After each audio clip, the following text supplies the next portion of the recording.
کی بڑی توقعات تھی. ان کا خیال تھا کہ رزق روزگار ملے گا, خوشحالی آئے گی, آسودگی آئے گی, یہ معاشی اور معاشرتی تضادات ختم ہوں گے, ناانصافی ختم ہوگی, انسانیت کا استحصال ختم ہوگا. لیکن ہے دل کے لیے موت مشینوں کی حکومت, احساس مرغت نے تجھے ڈالے ہیں آلات. لیکن صنعتی انقلاب کے بعد وہ جو خواب تھے نا, وہ شکستہ ہو گئے, پورے نہیں ہوئے. انسان سے دور ہو گیا, معاشی اور معاشرتی تضادات بڑھ گئے, ناانصافی اور انسانیت کے وہی برزبار پرولتاری کی کشمکش شروع ہو گئی دنیا میں. تو یہ جو ایک کشمکش ہے, جو کہ استحصال ہے انسان کا, یہ انسانیت کے جو دکھ ہیں شہری زندگی کے حوالے سے, اب ہمارے یہاں بھارت میں بھی ہمارے شعراء نے شہر کو ایک علامت کے طور پر رکھا ہے. افسوس سے کہنا پڑتا ہے کہ یہ علامت یا استعارہ کس چیز کا ہے؟ یہ دکھ, کرب, تنہائی, خوف اور دہشت کا استعارہ ہے جس کو انہوں نے شاعری میں برتا ہے. اب یہ الگ بات ہے کہ ہماری غزل میں شہر کو تو شہری زندگی کو اور اس کی تکالیف کو تو موضوع بنایا گیا ہے, لیکن گاؤں کے مسائل جو ہے وہ افسانے میں آئے. پریم چند, کرشن چند سدرشن کے ابتدائی افسانے اور احمد ندیم قاسمی نے دیہاتی زندگی کے مسائل بھی افسانے میں پیش کیے, لیکن غزل میں ایسا نہیں ہوا. تو شجاع الزمان شاد کی غزل کا جب ہم مطالعہ کرتے ہیں تو ہمیں پتہ چلتا ہے کہ اس میں ایک حسن توازن ہے, اس میں ایک اعتدال ہے. ایک طرف محبت کے کھرے جذبات انہوں نے پیش کیے ہیں, اور دوسری طرف انہوں نے اصلی آگہی ان کے ہاں جو ہے وہ عروج پر نظر آتی ہے. اب کئی ایسے مقامات آتے ہیں جب شاعر جو ہے وہ اندر سے حساس ہوتا ہے, وہ یاسیت کا, نا امیدی اور مایوسی کا شکار ہو جاتا ہے, اور یہ نا امیدی اور قنوطیت جو ہے اس کے کلام میں ریفلیکٹ کرتی ہے. اب شاعری میں یہ قنوطیت چار طرح سے دیکھنے میں آتی ہے. ایک تو یہ ہے کہ ذاتی زندگی کی شعراء کی ناکامیاں جو ہے وہ غزل میں آ جاتی ہیں, جیسے فانی بدایونی کی زندگی کی ناکامیاں ان کی غزل میں نظر آتی ہیں. دوسرا یہ ہے کہ نوجوان نسل جو ہے وہ عشق و محبت میں ناکامی جو ہے اس کو بھی قنوطیت کے طور پر, مایوسی اور یاسیت کی علامت کے طور پر پیش کرتی ہے. پھر یہ ہوتا ہے کہ کچھ لوگوں کے, وہ شاعر ہوں یا عام شخصیات ہوں, یاسیت یا قنوطیت ان کے مزاج کا حصہ ہوتی ہے. وہ دنیا کی ہر چیز کو پیلی اینک لگا کے دیکھنا چاہتے ہیں, اور دوسروں کو بھی چاہتے ہیں کہ وہ بھی پیلی اینک لگا کے دیکھیں. اب اس کی قنوطیت کی ایک اور صورت ہوتی ہے جو حساس فنکاروں اور شاعروں کے ہاں نظر آتی ہے. ہر شاعر شجاع الزمان شاد بھی ہے, اس کی شاعری اس چیز کو پروجیکٹ کرتی ہے کہ وہ اندر سے آئیڈیلسٹ ہوتا ہے. اس کے اندر ایک دنیا ہوتی ہے جسے انگریز کرٹکس نے ویلج پیراڈائز کا نام دیا تھا. وہ خوبصورت دنیا ہے, وہاں پہ ہریالی ہے, انسان ایک دوسرے کے کام آتے ہیں, دکھ نہیں ہے, انسان پر اعتماد کرتا ہے. ایک ایسا معاشرہ ہے جو دکھوں سے اور تکالیف سے آزاد ہے.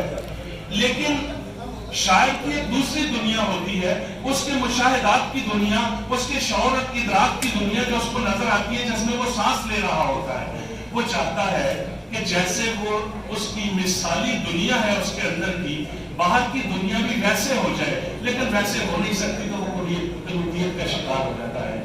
شجاع الزمان شاد کے ہاں بہت سارے ایسے اشعار ہیں جن میں قنوطیت ٹپکتی ہے, اور اس قنوطیت کی وجہ یہ ہے کہ ان کے باہر کی دنیا, ان کے مشاہدے کی دنیا اور ان کے اندر کی جو مثالی دنیا ہے وہ دونوں آپس میں کلیش کرتی ہیں. اب عشق و محبت پر بات ہوئی, زاہد بھائی نے بھی بات کی. اب عشق پر تعداد لفظ ہے, عشق کو نوجوان نسل جو ہے وہ کسی اور معنی میں استعمال کرتی ہے, اہل تصوف جو ہے اس کو کسی اور رنگ میں پیش کرتے ہیں. اقبال نے اس کی ساری معنویت ہی بدل دی. کیا گفتگو کی جا سکتی ہے, رسمی کلام میں تو قریب 5-7 منٹ کے لیے ہے, دیکھیے گا.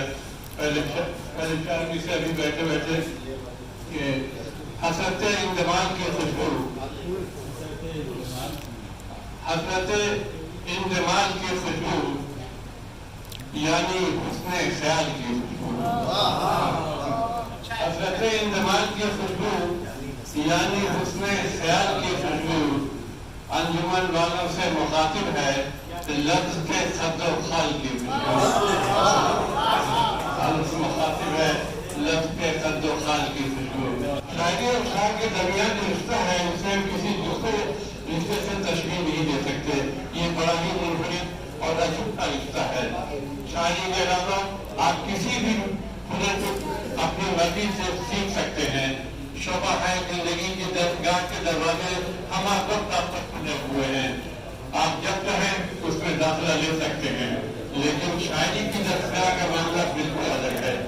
شاعری کی دیوی اپنے پجاری کا انتخاب خود کرتی ہے.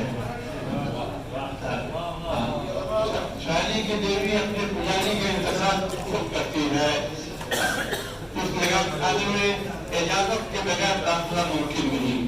اور میں پورے یقین سے کہہ سکتا ہوں کہ شجاع الکمال شاہ کے پاس یہ اجازت نامہ موجود ہے. ان کے چہرے کا سکون، لہجے کا اعتماد اور گفتگو کی بے خوفی سے صاف ظاہر ہو رہا ہے کہ یہ قلب کے گستاخیاں نہیں ہیں. جو دعوت نامہ ان کی جیب میں ہے اسے قیمتاً نہ کوئی والد خرید سکا ہے نہ قیامت تک اسے خریدا جا سکے گا. یہ دعوت نامہ فطرت اسے عطا کرتی ہے جس میں ایسے افراد کرنے کی صلاحیت موجود ہو. رخ کے بدلی بدل گئی دنیا، رخ کے بدلی بدل گئی دنیا، ایک نئی صبح آشکار ہوئی. رخ کے بدلی بدل گئی دنیا، ایک نئی صبح آشکار ہوئی. غربت میں بھی جدائی کے خدشات تھے بہت، کم ہے تیرے وفات میں دل 100,000 بھی. مثال شاید کو جب ایسا شعر کہنا آ جائے کہ اس میں ایک گہرا پل نہ ہو تو پھر اس پر شاعری کی دیوی امکانات کے در کھول دیتی ہے اور شاعر کو ہر طرح کے مضامین کو شعر میں ڈھالنے کا ہنر آ جاتا ہے. آگے اس کی محنت ہے. جو چینی کو صرف اس کی مٹھاس تک